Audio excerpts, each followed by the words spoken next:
El caso del pederasta y asesino en serie norteamericano Wesley Dodd resulta fascinante desde varios puntos de vista y presentó en su momento diversos debates a nivel social en los Estados Unidos.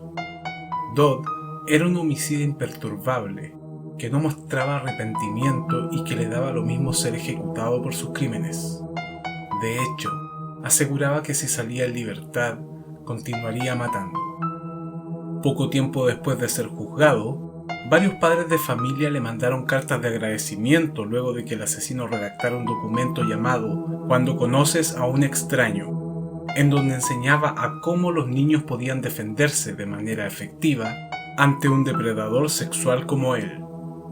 Dicho panfleto de 9 páginas y difundido por un periódico local fue sumamente cotizado por las familias norteamericanas. ¿Por qué Wesley Dodd se dio el trabajo de elaborar un documento así? ¿Estaba arrepentido y quería compensar de alguna forma a la sociedad por sus crímenes, o solo buscaba llamar la atención?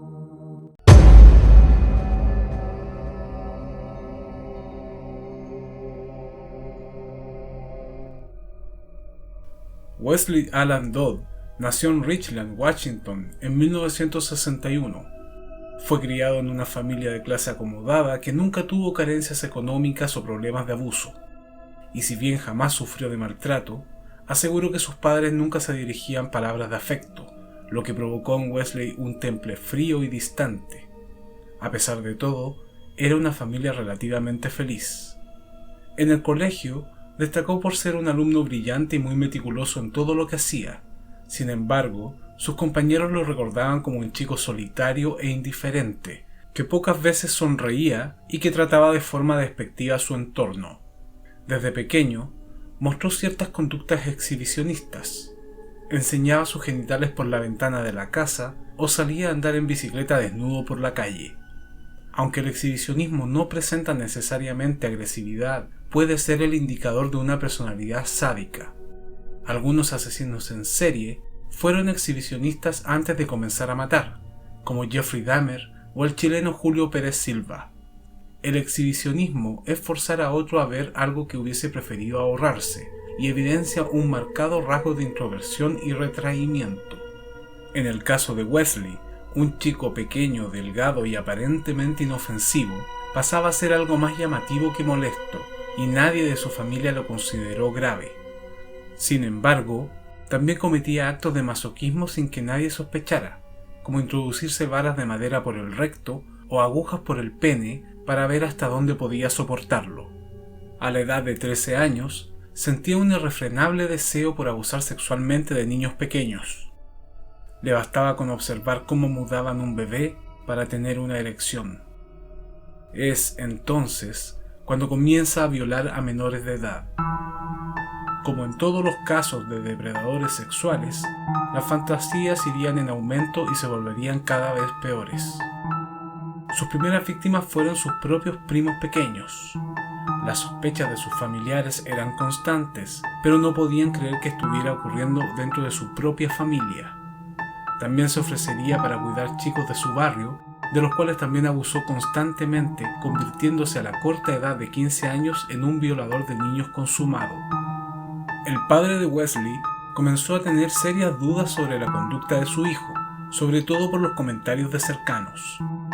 Trató de advertirle en un par de ocasiones, pero no supo abordar la situación y se vio sobrepasado. El precoz y enfermizo comportamiento del muchacho era ciertamente desconcertante. Ya con 17 años, se inscribió como guía de los niños exploradores, encontrando la excusa perfecta para estar más cerca de ellos y violarlos. También solía entrar en cines donde se exhibían películas para menores de edad y se sentaba tranquilamente a esperar a que un niño se levantara para ir al baño. Entonces, lo seguía, lo asaltaba sexualmente y se marchaba.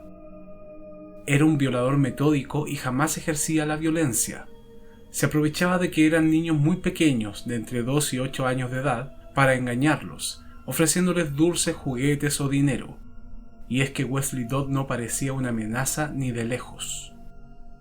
Ya siendo mayor de edad, fue detenido un par de veces por conductas sospechosas con menores. En una ocasión, intentó raptar a 2 niñas pequeñas para violarlas, y a pesar de ser detenido, fue puesto en libertad a las pocas horas. En la segunda detención registrada, Wesley Dodd ofreció $50 a 2 menores para ir a un motel y jugar al strip poker. Él mismo reconoció ante los policías que su deseo era violarlos, pero de forma incomprensible volvió a salir a la calle. Con el tiempo, las fantasías de Dodd comienzan a tornarse más macabras y contempla la idea no solo de violar menores, sino torturarlos y asesinarlos. Incluso, en sus numerosos diarios, en donde iba registrando cada uno de sus perturbadores planes, reconoce sentirse excitado con la idea de canibalizar los genitales de los niños. Es así como la retorcida cabeza de Dodd comienza a proyectar sus próximos pasos. Se muda a Vancouver y recorre las inmediaciones del David Douglas Park para verificar lo que él mismo llamaría más tarde como su zona de caza. En ella, cientos de chicos jugaban diariamente, y Dodd comienza a buscar la oportunidad para raptar a una víctima sin ser visto. Finalmente, consigue engañar a 2 hermanos, Cole y William Neer, de 11 y 10 años respectivamente. Los lleva a las inmediaciones del parque, en donde los viola reiteradas veces antes de matarlos a puñaladas el día 4 de septiembre de 1989. Su siguiente víctima fue Lee Isley, de solo 4 años de edad. El 29 de octubre de ese mismo año, Dodd se lo llevó de un patio de juegos de una escuela y lo violó en su departamento. Para tranquilizarlo, lo llevó a un Kmart y le compró un juguete. El chico rompió en llanto y un empleado le preguntó si todo estaba bien. Dodd sonrió y dijo que era su sobrino y que el niño solo quería irse a casa. Luego, fueron a comer a un McDonald's y volvieron al departamento, donde lo dejó viendo dibujos animados. Mientras tanto, registraba todo en su diario. No sospecha nada por ahora. Probablemente lo mate mañana por la mañana. Así, su cuerpo estará fresco cuando vuelva de mi trabajo y podré experimentar con él. A la mañana siguiente, y después de violarlo durante casi toda la noche, Dodd estranguló a Isley y lo dejó colgando por el cuello dentro de su closet. Tomó varias fotografías del cadáver, las cuales servirían como pruebas durante el juicio. Posteriormente, introdujo el cuerpo del niño en una bolsa de basura y abandonó sus restos cerca del lago Vancouver, el cual sería encontrado al día siguiente por la policía. Las autoridades estaban al tanto del doble crimen de los hermanos Neer, y este nuevo hallazgo los puso sobre aviso. Un asesino muy peligroso rondaba las calles y era necesario detenerlo. Si bien contaban con el retrato hablado de un sospechoso, las pistas eran más bien escasas. Después de deshacerse del cuerpo del pequeño Isley, Wesley Dodd se mantuvo oculto en su departamento, diseñando un potro de torturas con el fin de atormentar de manera más elaborada a sus futuras víctimas. Cuando terminó de construirlo, salió de cacería. Sin embargo, esta vez, la suerte no le sonreiría. El 13 de noviembre de 1989, el asesino intentó secuestrar a James Kirk, de 6 años, desde el baño del teatro New Liberty en Camas, Washington, en donde se exhibía la película Querida encogía a los niños. Cogió al niño de la mano, atravesó el lobby del teatro y se dio a la fuga en su vehículo. El pequeño James había gritado y pataleado cuando era abducido, y quienes presenciaron la escena armaron un alboroto pues no creyeron que se tratara del padre del menor. El novio de la madre del chico, William Graves, y algunos asistentes de la función comenzaron a perseguirlo. Dodd tuvo la mala suerte de que su automóvil se averió a los pocos metros y fue detenido por Graves, quien lo redujo y lo llevó de vuelta a la sala de cine para posteriormente llamar a la policía. Una vez que los agentes comenzaron a interrogarle, Dodd negó todo, pero luego terminó revelando sus oscuros planes con una frialdad pavorosa, y no solo eso, sino que también confesó el asesinato de 3 menores de edad. La policía de Portland, que investigaba los crímenes cometidos por Dodd, allanó el departamento del sospechoso y se encontró con la ropa interior de Lee Isley y unas fotografías en las que el niño aparecía ahorcado dentro de su closet. También se encontró un maletín negro bajo la cama, en donde el asesino guardaba recortes de prensa acerca de sus propios crímenes, y un álbum que decía Recuerdos Familiares, en el cual mantenía ocultas fotografías pornográficas de chicos de corta edad, incluida una imagen del niño Jesús. El potro de torturas también fue encontrado dentro de su habitación, listo para ser usado con su próxima víctima. También se hallaron varios diarios en los cuales rotulaba sus asesinatos como Incidente 1, Incidente 2 e Incidente 3, acompañados de una larga y detallada descripción de todos ellos. Dodd padecía de hipergrafía, una enfermedad que induce a quien la sufre a escribir todo lo que piensa de forma compulsiva, a todas horas, en cualquier lugar, y llegando incluso a perder empleos o sacrificar su vida social con tal de seguir escribiendo. En este caso, Dodd escribía acerca de sus retorcidas fantasías sexuales y los crímenes que cometía, invirtiendo días en ello. Wesley Dodd, un hombre pequeño, delgado, de corte regular, bigote recortado y aspecto juvenil, era en realidad un monstruo que había empezado a horrorizar a la ciudadanía. El jurado se declaró literalmente incapacitado para seguir leyendo los diarios en donde el acusado describía sus fantasías, sus planes y los asesinatos cometidos. Por su parte, las declaraciones de Dodd eran desconcertantes. Se le preguntó cuál sería su intención si el tribunal lo dejaba en la cárcel. Wesley contestó con una convicción pavorosa: «Haré todo lo posible por escapar. Si fuera necesario, mataría a los guardias de la prisión para salir y regresar a hacer lo que hacía en las calles». Se le preguntó, ¿hacer qué? Wesley respondió, matar niños. Wesley Dodd fue encontrado culpable de un intento de secuestro y 3 asesinatos en primer grado en 1990 y condenado a muerte. A pesar de la insistencia de su abogado, decidió no apelar a la sentencia. La sorpresa se dio cuando solicitó ser ejecutado en la horca en vez de la inyección letal, cosa que no ocurría en Estados Unidos desde 1965. Esto causó gran polémica, pues varias agrupaciones por los derechos humanos aseguraron que se trataba de una forma demasiado barbárica para enjuiciar a una persona en pleno siglo XX. Otra polémica que se produjo tras su arresto fue el hecho de que Dodd ya había sido detenido en un par de ocasiones por abuso de menores, pero de forma inexplicable no fue procesado ni condenado, a pesar de que confesaba abiertamente sus delitos. Era como si la policía lo ignorase por completo. Quizá su apariencia no resultaba amenazadora o les parecía un sujeto demasiado joven. El mismo asesino ayudó a los padres de sus víctimas a interponer una demanda contra varias entidades políticas por dejar que se saliera con la suya. Dodd no parecía amedrentado ante la idea de morir. El asesino permanecía frío ante la expectación que produjeron sus crímenes y su propia condena. Sin embargo, sorprendió a varios cuando tiempo más tarde elaboró y difundió un documento llamado Cuando conoces a un extraño, el cual detallaba cómo un niño podía intimidar o coartar el accionar de un pedófilo que intentaba engañarlo.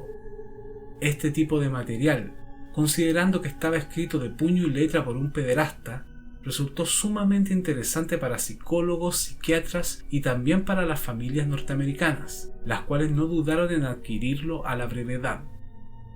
Algunos incluso le escribieron a Dodd para agradecer los consejos que incluía dicho texto, pues lo consideraban de utilidad para el autocuidado y la educación de sus propios hijos.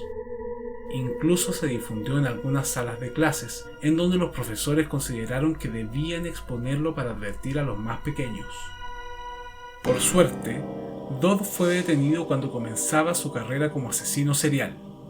De no haber sido descubierto, seguramente sus víctimas se habrían multiplicado en muy poco tiempo. Aún así, es probable que fuese responsable de más de 50 violaciones a menores de edad a lo largo de toda su vida. En una entrevista cedida para la televisión en 1992, en el programa Monster Among Us, Wesley Dodd expresó su voluntad de donar sus órganos tras su ejecución. Sin embargo, según las leyes de los Estados Unidos, esto no estaba permitido. Después de que la entrevista se difundió, Dodd entabló correspondencia con una mujer cuyo padre había fallecido en la lista de espera por un donante de riñón. el hijo de la mujer, Noah, un niño de 8 años de edad, también empezó a escribirle. El niño, que había sido abandonado por su padre, llegó a encariñarse con el asesino. Incluso le envió una tarjeta para el Día del Padre en la cual expresaba su deseo de que no muriera. Sin embargo, Dodd no quiso apelar a su sentencia. En una entrevista cedida al Chicago Tribune en 1993, Dodd se sinceró: terminar con todo será un alivio. Nunca tuve ninguna razón para vivir. Cuando me miro al espejo, veo a alguien que destruyó muchos niños y muchas familias, y me destruí a mí mismo. Pienso en Noah. Amo a ese niño. Tiene la misma edad que Lee Isley tendría ahora. Solo quiero que el dolor desaparezca. Haz que el dolor desaparezca. Para sorpresa del entrevistador, el asesino agachó la cabeza y se echó a llorar. Poco antes, Dodd se había convertido al cristianismo. Aseguraba que moriría, iría al cielo y estaría junto a los 3 chicos que mató para, según sus propias palabras, amarlos de verdad. Fue ejecutado el 5 de enero de 1993 a las 12:03 am en la penitenciaría estatal de Washington, Walla Walla, contando con tan solo 31 años de edad. En las afueras de la cárcel, varios manifestantes celebraron la ejecución, mientras otro grupo más reducido condenaba el ajusticiamiento. Sus últimas palabras fueron: una vez me preguntó alguien, no recuerdo quién, si existía una forma de detener a los delincuentes sexuales. Le dije que no. Evidentemente me equivoqué. Sí hay esperanza. He encontrado tanto en el Señor Jesucristo. Puedes buscar al Señor y encontrarás la paz. Wesley Dodd era un pederasta y asesino incapaz de controlarse. Sabía perfectamente que jamás podría abandonar esas fantasías y lo dejó más que claro en la corte y en todas sus entrevistas. Y si bien demostró atisbos de sentimientos humanos una vez tras las rejas, la experiencia en este tipo de casos nos dicta que poco hay de veracidad en estas palabras, sobre todo en el caso de los asesinos seriales que en un 100% de los casos reinciden. Si este video te gustó, dale like, comenta y suscríbete al canal del Crimen, además de compartirlo en tus redes sociales. Esto me ayudaría mucho para seguir subiendo este tipo de contenido. Recuerda hacer clic en la campanita para recibir un mensaje cada vez que suba un nuevo video. En la descripción te dejo mi blog sobre criminología, en donde encontrarás más de 90 casos similares, y también el link para comprar mi libro Monstruos Humanos, un tomo de 430 páginas en donde ahondo mucho más en el tema de los asesinos seriales. Mi nombre es Álvaro y este es el canal del Crimen.